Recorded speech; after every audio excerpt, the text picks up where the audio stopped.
राधा रानी की तो शादी नहीं हुई शादी थी, नहीं जी। तो इस बारे में भी बता दिया जाए अब की शादी हुई थी कि नहीं हुई थी। बिल्कुल, गर्ग संहिता में लिखा है, ब्रज में बड़ा सुंदर स्थान है भांडिरवन। नंद बाबा गैया चराने जाते थे। जैसे भांडिरवन की तरफ बाबा आए, लाला उनके साथ थे छोटे से। इधर श्री जी अपनी सखियों के, क्योंकि थोड़ी सी बड़ी थी, तो वो अपनी सखियों के साथ आ गई।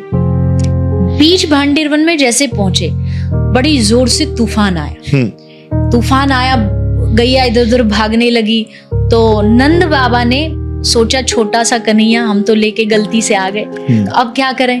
तो उधर से सखियां जा रही थी, तो बाबा ने उन सबको रोक के कहा, लाली सुनना, बोले मेरी तो गैया सब इधर उधर हो रही, मैं उनको ढूंढने जा रहा हूँ, तू एक काम कर, तू या लाला को घर पहुंचा देगी। सखी तो यही चाहती थी, मौका चाहती थी। बोले हाँ बाबा हम पहुंचा देंगी, लाओ।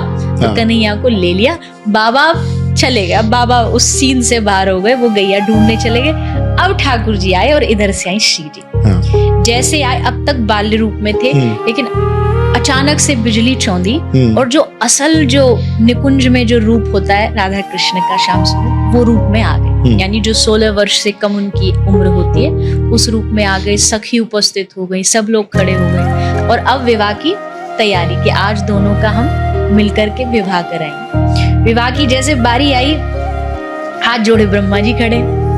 आप काहे को? हम पंडित।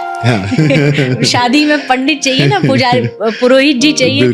तो सखियों ने कहा, ये तो प्रेम निधि है, ये संसार विधि से नहीं होने, ये प्रेम निधि वाला विवाह है। ब्रह्मा जी बोले हम वही कराएंगे। ललिता बोली एक ही शर्त पे आज्ञा मिलेगी, जैसे हम कहेंगी वैसे शादी होगी। यहाँ तुम्हारे मंत्र नहीं चलेंगे, यहाँ हमारी मर्जी से चलेगा, यहाँ प्रेम निधि से चलेगा।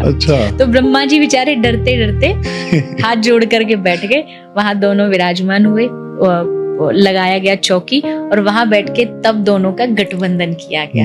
ललिता ने गांठ बांधी और तब जाकर के वहां ठाकुर जी का विवाह हुआ। पूरी रस्मो रिवाज हुई, आनंद गाया गया। सब सखियों ने ठाकुर जी का श्रृंगार, श्री जी का श्रृंगार किया और आनंद में डूब गए कि आज हमारे जो युगल हैं, आज उनका स्वरूप में भी मिलन हुआ। वैसे तो आदि काल से एक ही है, पर विवाह होने के बाद जो मिलन होता है उसका अलग आनंद होता है। तो इसलिए उस आनंद को देख के सखी खूब आनंदित होती है। ब्रह्मा जी पंडित जी थे।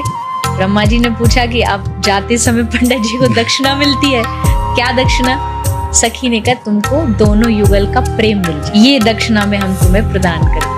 ब्रह्मा जी जय जयकार करते हुए ठाकुर जी की विदा लेके जाते। तो इस ऐसे भांडिरवन में